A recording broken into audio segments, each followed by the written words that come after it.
Welcome to Naija News Series, where we break down the headlines that matter the most, making sense of the complex, in ways that truly connect.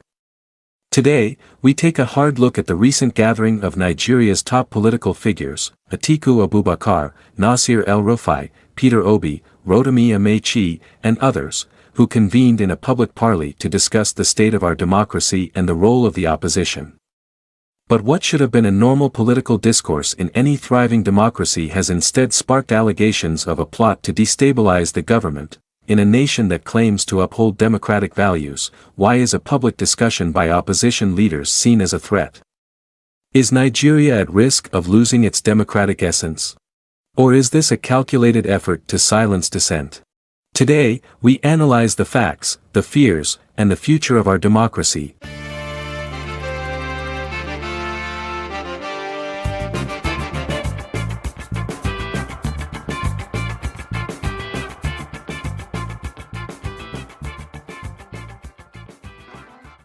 Let's begin with the facts.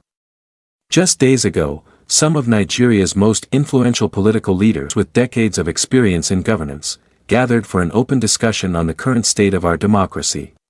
Among them were Atiku Abubakar, former vice president and presidential candidate, who warned that Nigeria is on the verge of losing democracy. His argument, that democratic institutions are being eroded, electoral reforms are insufficient, and opposition voices are being muzzled. Political parties started in the late 80s. Then the main objective was to drive away the military. The second phase is what we are today discussing, the role of political parties in governance. Now, since getting into power, the role of political parties have evolved, in some cases changed, but I think we have come to the peak of the crisis as far as the role of political parties is concerned today.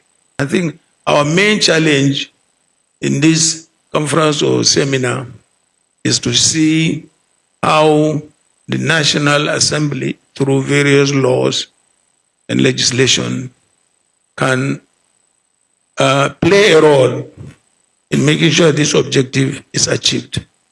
Nasir El-Rufai, former Kaduna state governor, called for a more united opposition to keep the government in check, advocating for a strong, constructive counterbalance to the ruling party. I was very active in the CPC. I was one of the leaders of the CPC before we merged into the APC. And all I know about partisan politics comes from that experience. But I want to say that, political parties are very, very important. I did not realize this until I became politically active. Because in our constitution, the only way we can contest for power is on the platform of political parties.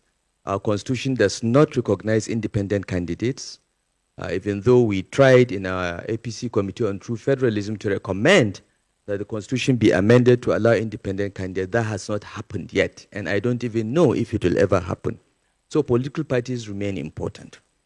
But what is the state of political parties today? I will give my own views of what I have seen in the last 2 years. The PDP, which is one of the largest and perhaps the oldest political party in this republic, is clearly targeted for destruction. It's a matter of time. There are internal mercenaries in the PDP that have been hired, paid, or otherwise motivated to destroy the party. So the party is on its way to the grave. Labour Party, again, targeted for destruction. And it's almost certain. The last time I had a conversation with Peter Obi himself, he admitted to me that he doesn't know what is happening in the party that he contested for president. And the only option for the opposition, in my view, is to put aside their differences and come together and create a broad platform that will do the driving of the military again, because we are there almost.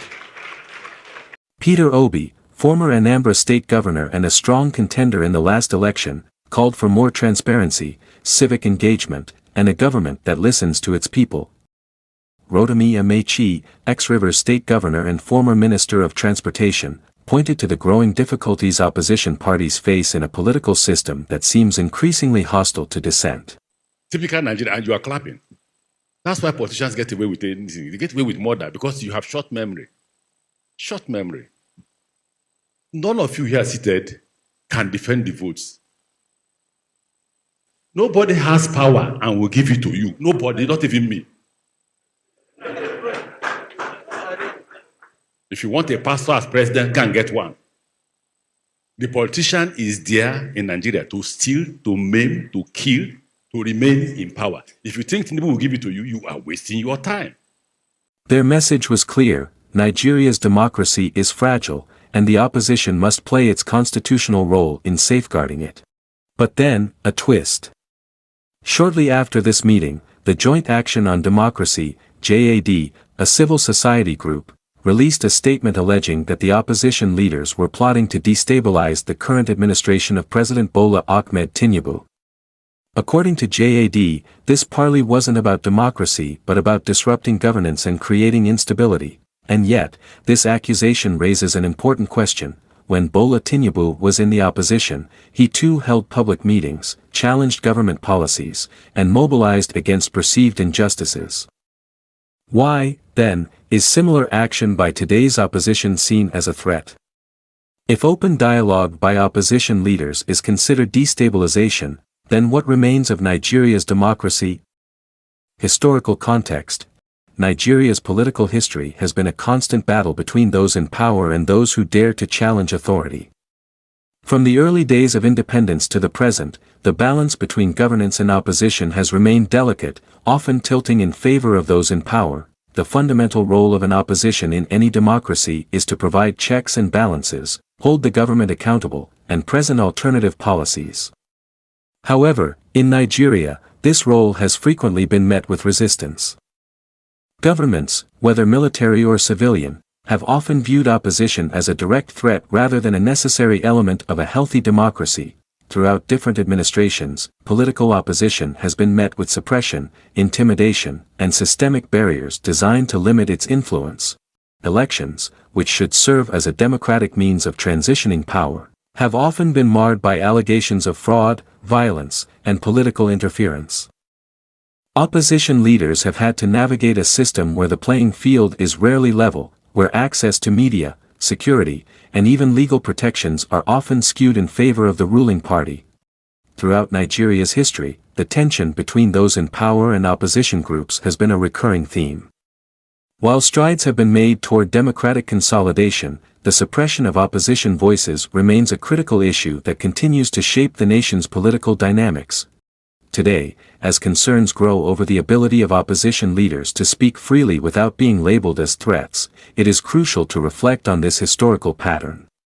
The question remains, will Nigeria break free from this cycle? Or will history continue to repeat itself? Current developments' future implications. The implications of this situation are grave. If opposition figures cannot express their views without being labeled as threats, we must ask ourselves, are we truly a democracy, or are we sliding into authoritarianism? Look at the numbers. In the 2023 general election, over 93.4 million Nigerians were registered to vote, yet less than 30% of them actually did. This massive voter apathy is a direct result of people losing faith in the system. Why vote if you believe your voice won't be heard? If opposition leaders are forced into silence, if public discourse is policed, and if criticism is mistaken for conspiracy, then we are not moving forward, we are moving backward. Conclusion. But democracy does not die in a single day, it erodes gradually, in small, unnoticed steps, until one day, we wake up and realize our voices no longer matter. Freedom of speech and expression are the bedrock of any democracy. When an opposition cannot speak freely, when dissent is labeled as treason, and when the government views criticism as an attack rather than an opportunity to improve, then that is the real destabilization of democracy. The true test of Nigeria's democracy is not in the hands of politicians alone, it lies in the voices of its people.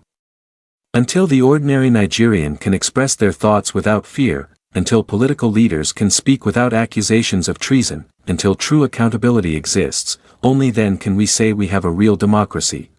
So it is important we as a people stay informed, stay engaged, and most importantly, stay vocal, because democracy only thrives when the people demand it.